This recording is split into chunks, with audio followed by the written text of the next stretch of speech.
People say to thee, have mercy, have mercy.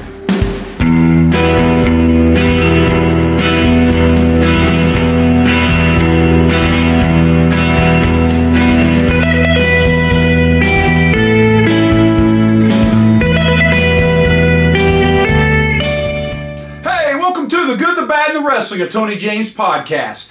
And on this episode, hey, we're going to go back to 1985. I got a couple of matches I'd like to talk about that leads us into what I feel is a major push through the Hulkamania era. We're going to briefly talk about the end of 84, but then what happens at the beginning of 85.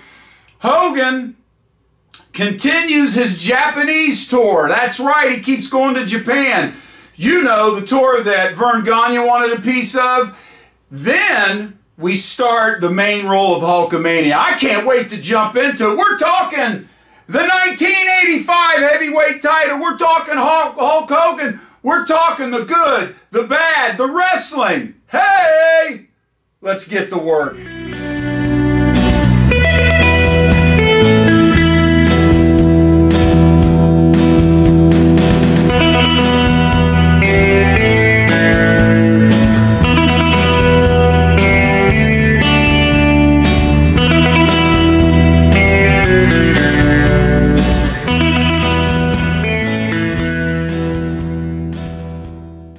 This is the Good, the Bad, and the Wrestling of Tony James podcast, and as always, the bells of justice are ringing. And today we're going to talk about Hulk Hogan one more time here. An interesting part of Hulk Hogan's the beginning of Hulkamania. A lot of people forget that Hulk Hogan continued to do his Japanese tour, and he went to other places as well. I know. In the day in 84 and 85, Ric Flair was noted as the only man to go outside the States to defend his title worldwide. But Hogan was doing it in South America. Hogan was doing it in Mexico. Hogan was doing it in Japan, Canada. So Hogan was doing it as well. Once again, it just didn't get the notoriety. And, of course, we know how the WWF works now. If it doesn't happen in Madison Square Garden, it doesn't happen. It's not real. So that was to their detriment. But nonetheless, Hogan was doing his thing in 1984 and 1985 when it came to continuing to do his Japan tour. Now, before we get into that, though, I just want to say I'm not going to take any sponsor breaks today. I'm going to jump right to it, get right to it. But I do want to thank Southpaw Boxing Club. I do want to thank Three Brothers RC. And as always, I want to thank Jose Sanchez Boots. We got some really cool things coming up where I can go into more detail to promote my sponsors, and we're going to do that. It's going to be attached to indie wrestling, which I'm really excited about. And we're working on a project together that I'm hoping will take off very soon. And when it does, you will know about it. But today on the Good, the Bad, and the Wrestling, we're going to take a small trip with Hulk Hogan and this thing we call Hulkamania. So if everybody remembers, at the end of 1984, I'm going to say summer into the fall of 1984, it was the brawl to end it all. And it was where Wendy Richter beat Moolah for the women's title. And on that card, Hogan wrestled Greg the Hammer Valentine. And I believe that's the same infamous show where Roddy Piper busted the gold record over Captain Lou's head. It takes us to the end of 84 where Hogan wrestles the Iron Sheik at Madison Square Garden. And then we jump right to the beginning of 85. Now we know that WrestleMania's in the works. We've got the huge rock and wrestling connection going on. And a lot of things coming up. The war to settle the score in February of 85. But something is happening around the war to settle the score, and something is happening around to bookend WrestleMania.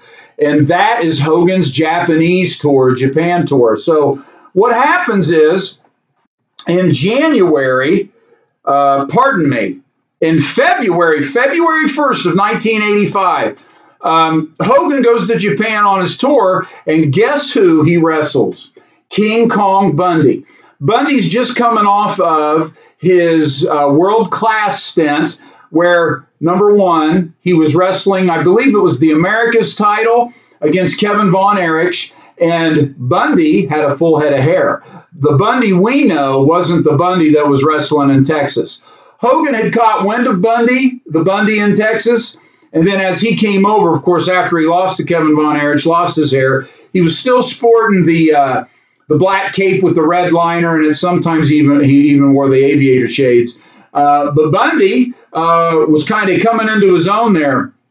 And Hogan caught him there in Japan, and they had a match so effective that Hogan went to Vince and said, we have got to bring this big dude in. I can make money with him. Now, that's February 1st, 1985. Of course, we know at some point in 85, later on down the line, Macho Man's brought in, and they run their first stint of matches. A lot of Madison Square Garden, a lot of Boston Garden stints. A lot that you're aware of in 86, but once again, that's later on down the line. But Macho Man is brought in a little later in 85.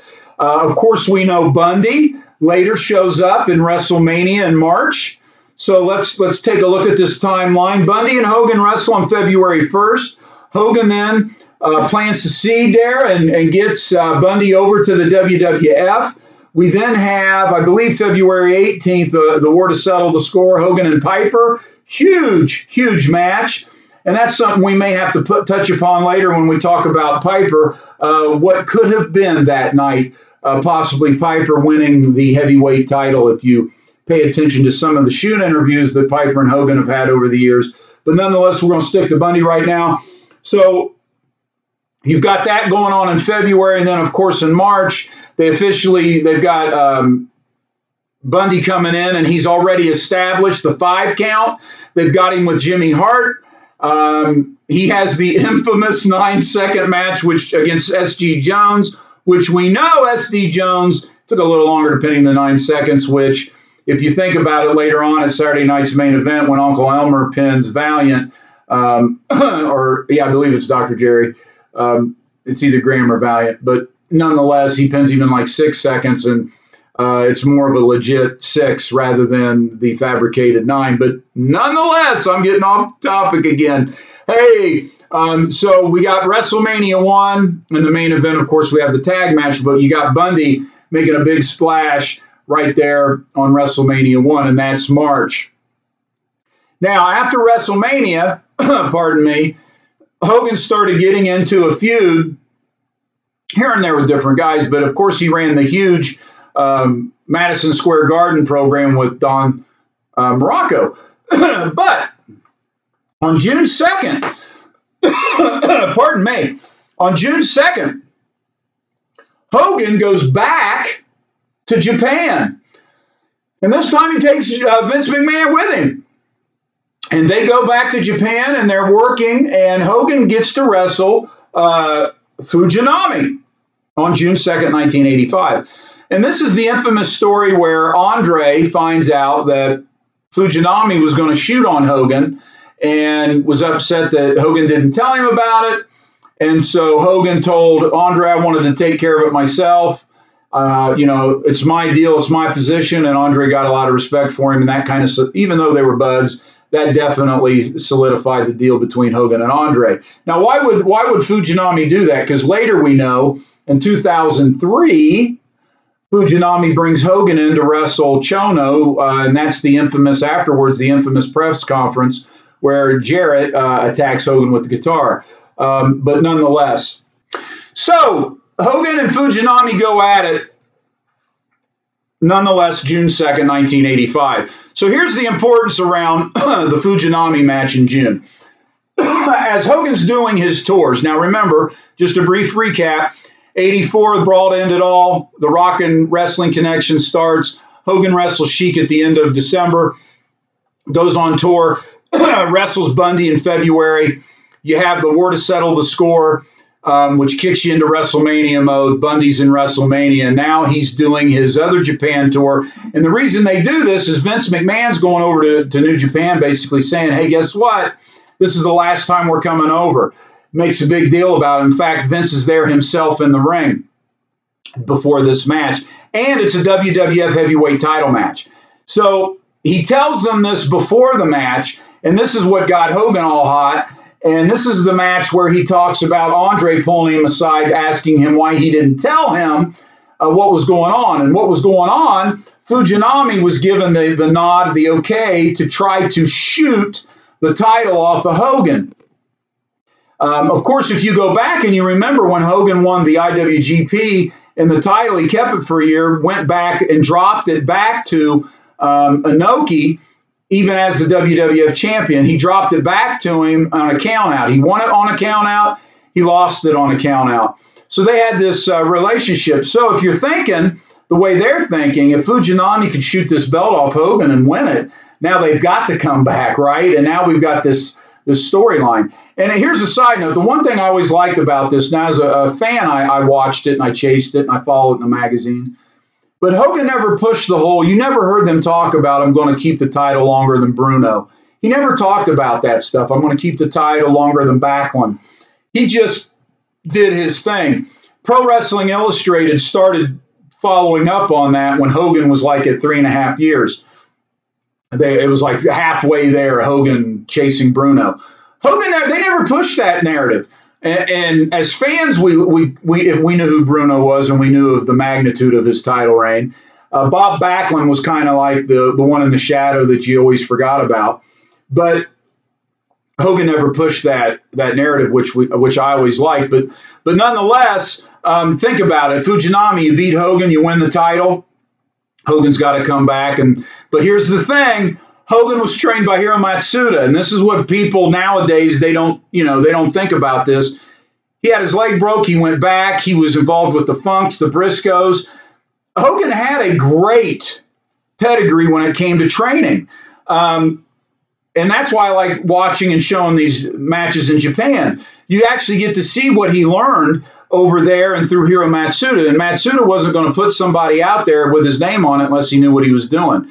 So as of always, when you watch any of Hogan's matches, especially when he became champ, anytime someone tried to shoot on him, you could tell, okay, it's time, it's over, we're ending this match.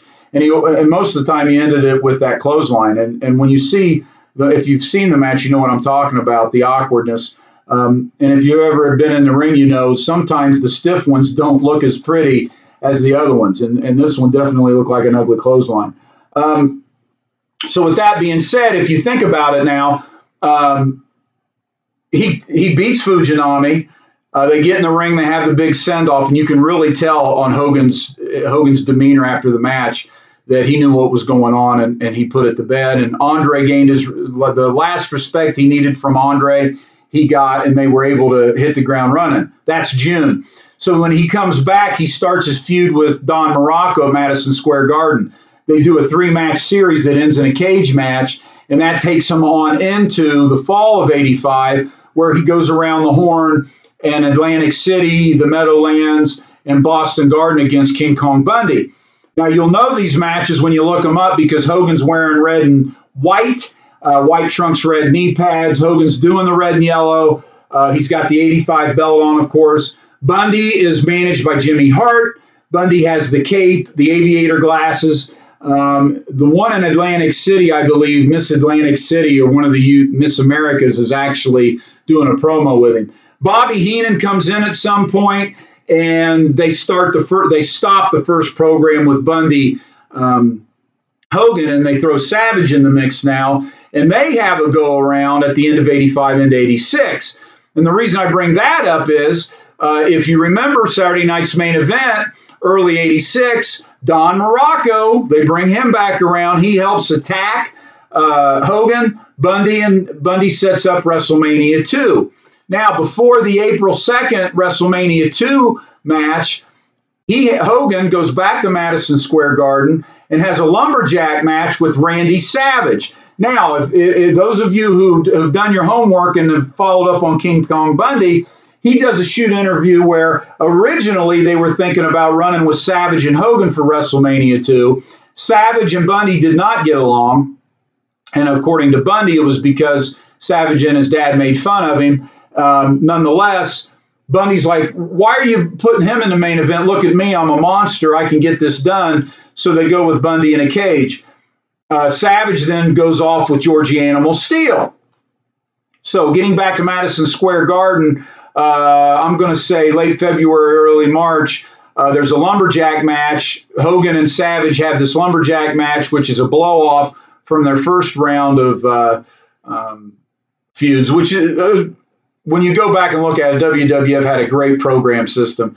So he gets back from Japan beating Fujinami. He goes around the horn with Morocco. He goes around the horn with Bundy. He goes around the horn with Savage. And guess who's back? Bundy and Morocco. Because in that match, Bundy and Morocco are lumberjacks. And they attack Hogan on the outside, splash him on the corner, throw him back in. Hogan does his comeback. And then as he throws Savage into the ropes, they go to do a crisscross. Georgie Animal Steel trips Savage. Hogan drops the leg, 1, 2, 3. That brings it all back around, and then you go right into WrestleMania 2, Bundy, Hogan in a cage, Savage, Animal Steel, and then that takes you right on into the end of '86, where you have the whole Orndorff thing, of course, but you also have to remember they got to start up the Hogan-Andre. So he goes into Orndorff, pardon me, into the main event, or the big event, excuse me, in Canada. And this is where Andre gets suspended, becomes the giant machine. Then they have the hearing where no one shows but Bobby Heenan.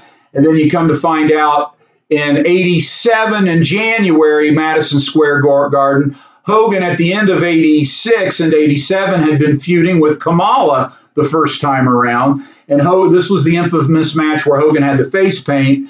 And then at the end, he's flexing. Andre gets into the ring, grabs the belt. Hogan turns. He looks at it, throws the belt at Hogan, and walks out. Hello, WrestleMania 3. During that time, Savage is still in and out with George Steele, and then goes right into Steamboat, and boom, you got WrestleMania 3, which we all know what happens after WrestleMania 3. Hogan ends up losing in '88, and Savage is your new face champion. Now, the one thing I want to bring your attention to, if I may, here at the Good, the Bad, and the Wrestling of Tony James podcast, Hogan is a different guy post-WrestleMania 3 than he is pre-WrestleMania 3, and everybody lumps him in as the same guy doing the same thing, but that's not the case. Hogan wins the belt in '84. All the way up to WrestleMania 3, Hogan, even though he does the leg drop and that's his signature, you go back and watch what he does. He wins with clotheslines. His first and second roundabout, his first roundabout was Stud, ended in a cage, and then he comes back again with Stud in Madison Square Garden in the Spectrum, and he's beating him with his move in Japan, which is the clothesline. Hogan does a lot of different things where he wears a lot of different ring gear. He has a great match in the Meadowlands against Bob Orton. They go like 25 minutes. So once again, Hogan was getting this label put on him. And I know the Machine and the NWA in the Mid-South were doing it on purpose. But Hogan was going more than 5 minutes. Hogan was traveling the world defending his world title. He was going everywhere. He was going to Mexico, South America, Puerto Rico, Canada, Japan. He was going there and defending his title. And he was doing longer matches. But you know what Rocky Marciano always said, why beat a guy in 10 when I can beat him in 1? That's what I never understood about Bill Watts when he did he did a promo on our world champions go 60 minutes.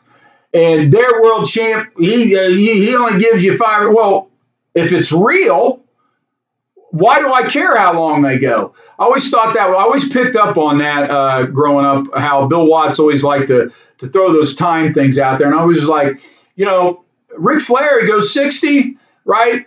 His North American champions, whether it was Slater or Duggan or Ernie Ladd, all of them, Magnum TA and all them, much respect. I like a lot of those guys. We go 60 minutes, and sometimes it's a draw.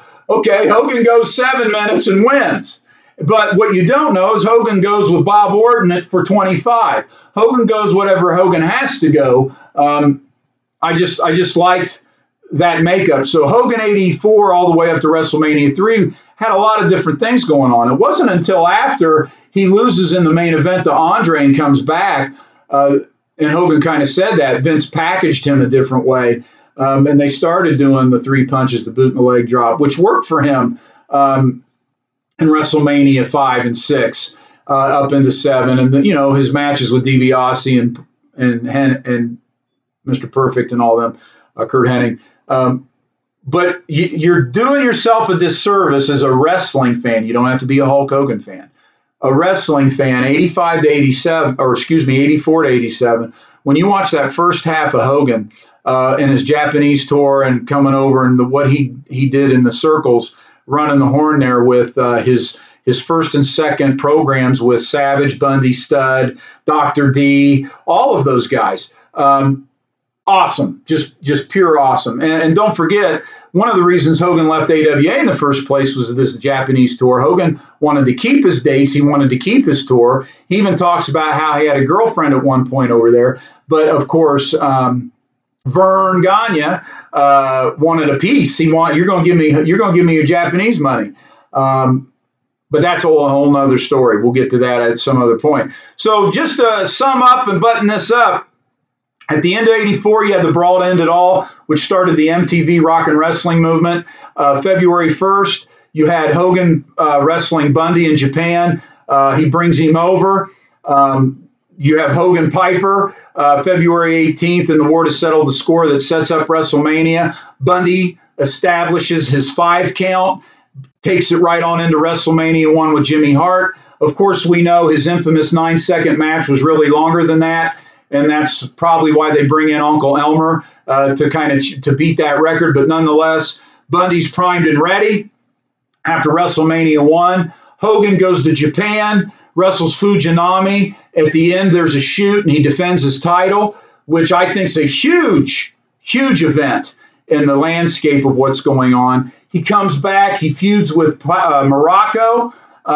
You bring that 85-86 around into Hogan Savage, which then the attack with Morocco and Bundy, which takes you to Madison Square Garden. Hogan Savage in a lumberjack. That's Bundy and Morocco's one last chance to injure Hogan, who's already got the ribs tight, wrapped up. Takes you into WrestleMania 2. Savage is with George. Hogan's with Bundy. We make our way to WrestleMania 3, and then when he comes back from making his movie, after dropping to Andre, we start to see a different Hogan. But nonetheless, what am I going to talk to you about today? Well, I'm done talking. I want to thank you for joining me today. Hey, go over to Spotify. I do some exclusive podcasts. I got some stuff I don't post on YouTube, so click follow and check me out over on Spotify. I really want to thank everybody who's joining me here on YouTube. And as always, you can find me on Facebook and Instagram at Outlaw Tony James. Well, I'll give you the June 2nd match against Fujinami. If the quality's poor, I do apologize. It's the best I could find. So we're done now. You don't have to go home, but you can't stay here. God is good. And I'm going to tell you right now, what do you say we get to the matches?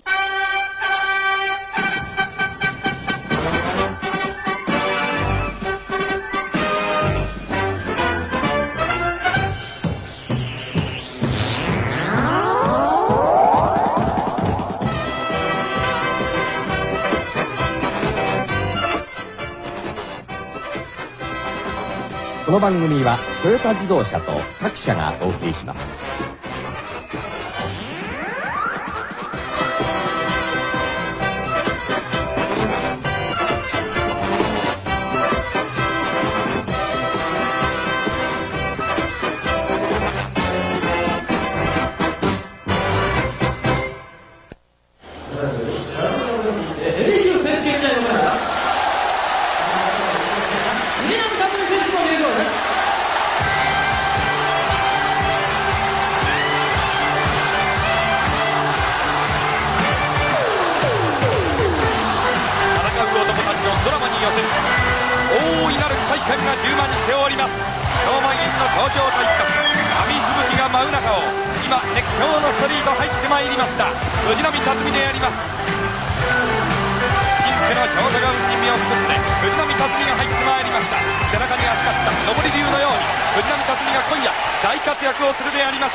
高まる心臓の鼓動、ファンの期待が一心に藤波に集まっています。今、ビンス・マクマホン・ジュニア氏と握手を交わしました藤波、余裕のポーズに見えるわけであります。さあ、そして一方ハルク・ホーガンの入場を迎えます。 WWF ヘビー級選手権、画期的な戦いが幕を開けんとしています。藤波辰巳は待つ体制になりました。一方ハルク・ホーガンが遅れて入ってまいります。今人垣を縫うようにして超人ハルク・ホーガンが入ってまいりました。ピンクのショートガウン、日本古来の伝統的なコスチューム、背中に一番のプライドが見えています。熱風にブロンドヘアをなびかせていますハルク・ホーガン。こちらも余裕の動きだ。両選手が対角線上に一戦にらみ合った。リングコスチュームを脱ぎ去りますチャンピオンのハルク・ホーガン。太い腰には栄光の WWF ヘビーのベルトが巻かれている。さあ一方丸腰の藤波辰巳、しかしながら藤波もインターのタッグ、そしてシングルと二冠王であります。藤波も高いプライドを持っているわけであります。花束が贈呈されました。チャンピオンハルク・ホーガン、鈍い光をたたえている栄光のベルト。一方チャレンジャーの藤波辰巳、一体どういった試合展開となるでありましょうか。両選手ともに臨戦態勢であります。藤波の胸の筋肉が隆起しています。リング上ではタイトルマッチ前のセレモニーが行われます。ニューヨークから日本にようやくやってまいりました WWF の総帥ビンス・マクマホーン・ジュニア氏が今宣言を行っているところであります。 WWF のルールにのっとって行われます今大会。そして今先ほどまでレグリングを行っておりました山本小鉄さんが放送席に汗まみれで戻ってきてくれました。山本さん、改めましてよろしくお願いいたします。よろしくお願いします。タオルで拭いても汗が止まりませんね。そうですね、そういう季節になってしまいましたね。レグリングも一つの格闘技ですね。そうですね、はい。ビンス・マクマホン・ジュニア氏の認定宣言、そして今大会のウィットネスであります野勢陳平氏に今チャンピオンベルトが一時返還されたところであります。日本プロレスリングコミッショナー代理といたしまして野勢陳平氏がその栄光の WWF ヘビーのベルトを一時受け取りました。リングサイドには二階堂を進む日本プロレスリングコミッショナーも陣取っております。チャンピオンのハルク・ホーガン、そして一方腕をくるっくるっと回して振っております藤波辰巳チャレンジャー。砂漠レフリーはダニー・ホッチであります。往年の名レスラー超人ダニー・ホッチがこの画期的な戦いを裁くわけであります。田中リングアナウンサーよりこれより改めまして両選手のコールが行われます。チャレンジャー炎の日、藤波辰巳がコールされるや否や6歳式のテープがリング上に投げ込まれてしまいました。そして一方チャンピオンハルク・ホーガンです。ハルク・ホーガンの胸のあたりにも色とりどりのテープがかかってしまいました。藤波辰巳チャレンジャー、チャンピオンハルク・ホーガン、ともに筋肉質筋骨隆々のその2人の上半身に色とりどりのテープがまるでお色直しと言わんばかりに色を添えたわけであります。さあテープが花を添えた中でムードは最高潮だ。すでにチャンピオンハルク・ホーガンの胸あるいは背中には玉のような汗が光っています。山本さん、はい、やはりホーガンもですね、はい、ボルテージが上がってるんでしょうね、この汗は。そうですね、それと皆さんですね、こんだけの観客でしょ、熱気ムンムンでしょ、どうしてもね汗をかきますよね。そうでしょうね、60分一本勝負 WWF ヘビー級選手権ハルク・ホーガン対藤波辰巳、その画期的な戦いのゴングが館内に鳴り渡った途端に、そしてコールでそれがかき消されてしまいました。組み合った途端にコーナーに吹っ飛ばしましたチャンピオンのハルク・ホーガン。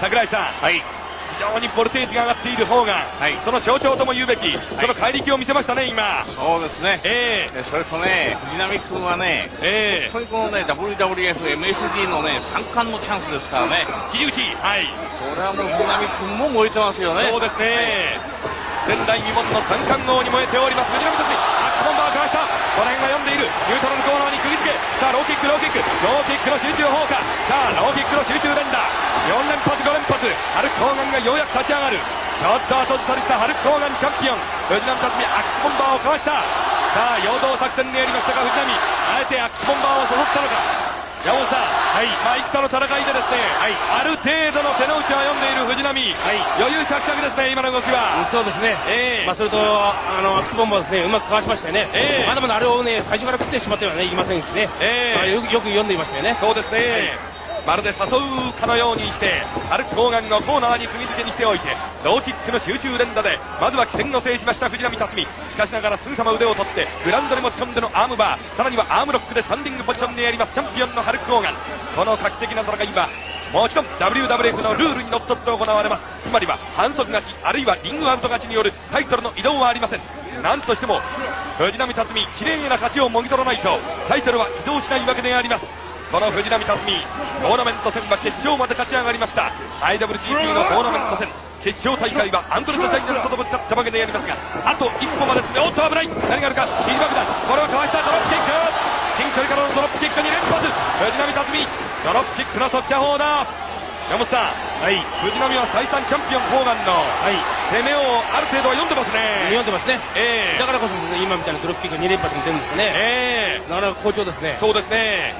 櫻井さん、IWGP のトーナメント戦、決勝戦まで勝ち上がった藤波なんですが、あの巨大怪獣アンドレをあと一歩まで攻め込みながらも最後は圧殺系に敗れ去ってしまった、いっぱい血にまみれてしまった、その辺の不運をですね、このタイトルマッチでどう晴らしていくか、その辺も一つの精神的な見どころですよね。そうですね、アンドレ・ザ・ジャイアントをね、ローリングクラッチホールドをねしてきましてね、あと一歩というところまで行ったということはね、ものすごくね大きな自信を持ってるんじゃないですかね。なるほど、ですからね、今日のホーマン戦ね、スタートから見てましたらね、藤波君がもう本当に物おじしなくね、真っ向から攻めてますよね。そうですね、さあ真っ向から攻め込んでいく藤波辰巳に対して今日のね、ホーガンが弓矢固めボールダウン、もうちょっと今までとその戦法が違いますね。非常にこのねレスリングの勝負に出てきてますよね。そうですね、このあたりもやっぱりチャンピオンの意地をね、藤波君に見せるということがあるんじゃないですかね。なるほど、チャンピオンも意地とプライドがあります。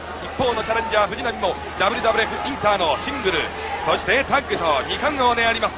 意地とプライドがリングのほぼ中央で交錯します。筋肉、その筋骨隆々の上半身に至るところに己のプライドが渦巻いている感じがいたします。ハルク・ホーガンと藤波辰巳、そして藤波にとってはこういった強豪と戦っていくことあらゆる戦いが出覧の誉れを目指します。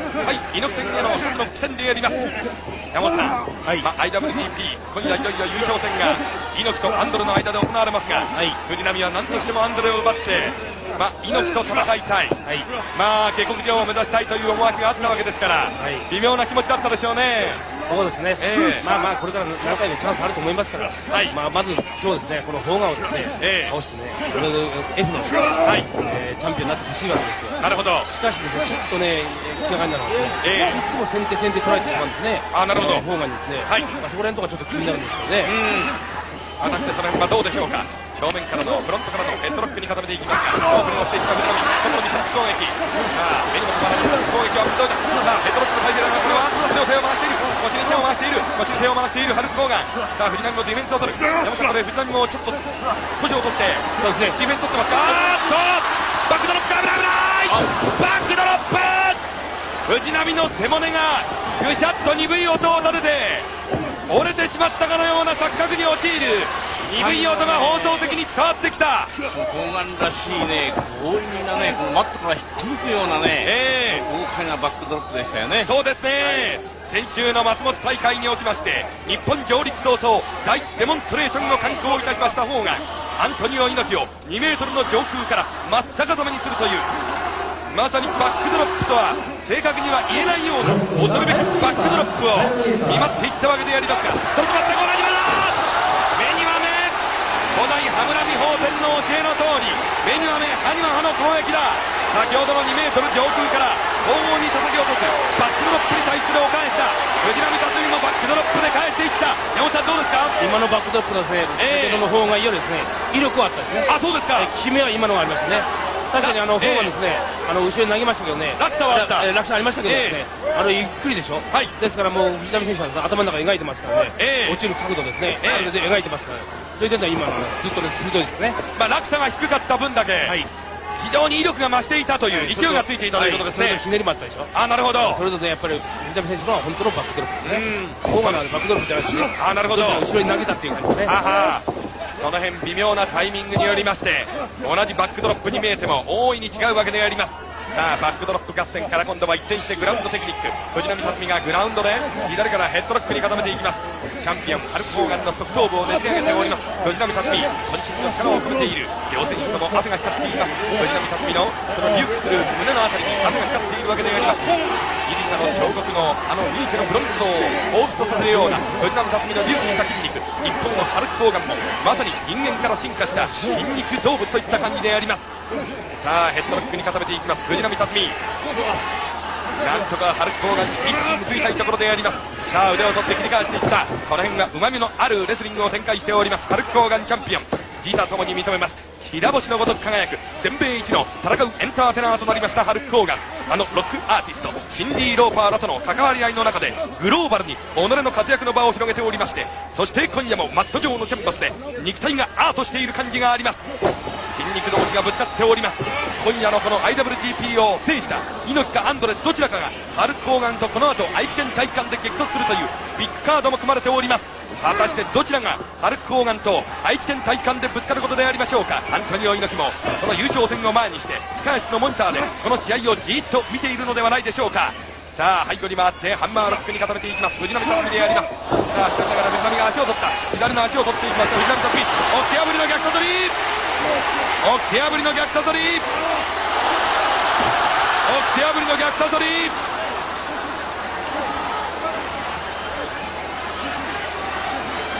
皆さん今のはですね、ちょっと良かったんですけど場所がね、ちょっと悪かったんですよね。なるほど。決まったんですけどね。さあ起き破りの逆サ取り、これはポジションロープに使われましたチャンピオンであります。さあ今度は肘爆弾を炸裂させていく。肘爆弾からパンチ攻撃でありますハルク・ホーガン。さあリストを取ってロープに振る。何があるか危ない。横殴り、サイドに回って横殴りからエルボードロップ。150キロが宙に舞っていった。さあ足を取る。エビが止め、エビが止め、危ない危ない危ない。チャレンジャー寸出のところでかわした。崖っぷちに立った藤波。山本さんどうですか。ダブルパンチがね、全勢入ってますよね。なるほど。殺人投げアバランチホールド。もう一回足を取って固めていく。まるで赤子をひねるように固めていきましたチャンピオン。さあ勢いによったネプチューンマンが勢いになって危ない。肘爆弾、これを返した返した。何があるか太陽を見せる。100キロ以上の体が宙に舞った。150キロ100キロが殺していく。しかしながら立ち上がる。レフリーはダニー・ホッジ。カウントが入る。ボディスラムで返していく。さあフォールの体勢だ。これはどうだ。カウント2つであります。山本さん、藤波も意地があってですね、同じようなウェイトを乗せる技で対抗していきますね。そうですね、今のボディスラムなので軽々上げてますもんね。ブレーンバスター合戦はハルク・ホーガンに外貨が上がる。この辺のパワーは一律の長がありますハルク・ホーガン。これは返していったチャレンジャーであります。山本さん、先ほどの横殴りのですね、ダブルパンチ拝むような体勢で振り下ろしていきましたが、まさに斧ですね。斧爆弾を返した。おっと出ました出ました。一人時間差光攻撃。藤波辰巳の逆ラリアート。アックスボンバーに対して逆ボンバーとも言うべき。これは藤波辰巳のフェイント攻撃。これは高ソースブレーンバスター。藤波辰巳のブレーンバスターだ。これはどうだ。ギリギリで返しました。櫻井さん、肉体的ダメージもおるか、精神的なダメージも方がありますね。そうですね、ここまで攻め込まれるとはね。ドロップキック、これは不発弾。このドロップキックは不発弾。宙に舞いました藤波辰巳。藤波がね、勝負急ぎましたよね。ハルク・ホーガン2メートル以上の身長、地上から地上に待っても期待感見せる。スワンバー。ハルク・ホーガン逃げ場を与えない。逃げ場のないアックスボンバー。凄まじいアックスボンバーですね。藤波辰巳逃げ場のないどん詰まりの中で見舞われた。山本さん、名古屋大阪一連の決戦を思い出させますね。それとですね、先ほどですね逃げられたでしょう。だから距離をですね狭めていったんですね今。だから食ってしまいましたね今。なるほど、その辺が裏目に出てしまいました。ニュートラルコーナーに詰まって地獄のアックスボンバーからジャンピングニーアタック。藤波辰巳は顎の先端を捉えた。ポールの体勢だ。変化流々のフィジカルエリート。この余裕がリングというキャンバスで戦いをアートさせております。さあ国際式のキャンバスで何があるか。今度は交差した。2人が交差した。押し倒す押し倒す。タイミングを外して押し倒す。太陽を見せていったホーガン。ここでゴングが乱打された。まず櫻井さん、アックスボンバーをかわしたんですが、最後はタイミングを一瞬外しておいて、何かもう一度アックスボンバー気味に己の体をですね、全体重を浴びせていった感じがありまして、藤波がぐにゃっとなりましたね。ホーガンのね、作戦勝ちですね。アックスボンバーと見せてね、強引に引っ掛けてねじ伏せるようにしてね、もう力で持っていきましたよね。なるほど。しかしわざとね、勝負ですね、スピードではこれ藤波君負けていませんでしたね。いい試合でした。山本さん、大変な名勝負だったんですが、どうご覧になりますか？そうですね、やはりホーガンはですね、やっぱり考えましたよね。これだけ夢中になってやりながらですね、最後のコーナーにぶつけてすぐ行ったでしょ。あれと一呼吸も置けないでパッと行ったでしょ。あれが多分僕は勝因だと思うんですね。なるほど。一番最初にですね、投げてから一呼吸最初のスタートの時ですね、やったり逃げられた、これをもうこれじゃいけないなっていうことを考えてましたね。なるほど。そこら辺のところが勝因だったと思いますね。それと藤波選手よく前線しました。両者汗まみれの中で戦いました。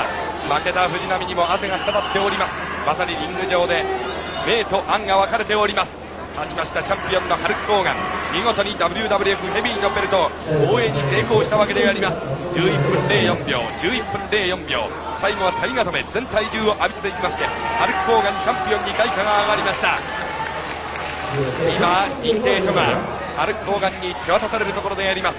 WWF の総帥ビンス・マクマホンジュニアから認定書が、そして野末陳平氏よりベルトが手渡されました。再びベルトが戻ってまいりました。